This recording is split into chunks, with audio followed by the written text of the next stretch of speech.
Final Lok Sabha चंबारिनो किदिंगै सांग्रांशालो उनकोटी डिस्ट्रिक्टनि पुलिस जमारकनि साक्थार मुंबाई उनकोटी आमसायो खलाइजाखा बाइक रैलीआव मानजाखा उनकोटी डिस्ट्रिक्टनि एसपी कांता जांगीर डीएम दिलीप कुमार जाकमा एडिशनल एसपी बानिलियाना दारलंगनो खबिकुबन अजमारक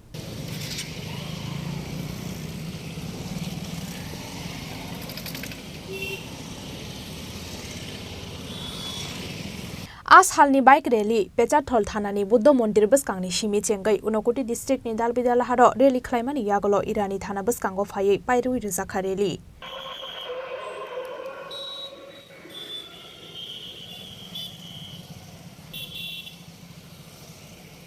लागू होने के बाद में हम कंटिन्यूस हमारी डिस्ट्रिक्ट पुलिस कई तरह के प्रोग्राम्स हम लोग आयोजित कर रहे हैं, जैसे flag marches, route marches, patrollings, every kind of. आज के दिन में हम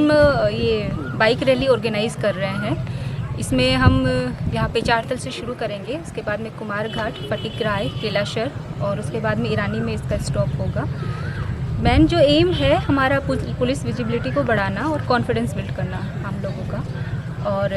जीरो पॉइंट वायलेंस को इंश्योर करना और ट्रबल मॉन्गर्स को एक सबक सिखाना, एक मैसेज देना कि किसी भी तरह की अगर रूल्स का वायलेशन होगा तो किसी तरह की कोताही नहीं बरती जाएगी। ब्यूरो रिपोर्ट चीन खोरांग।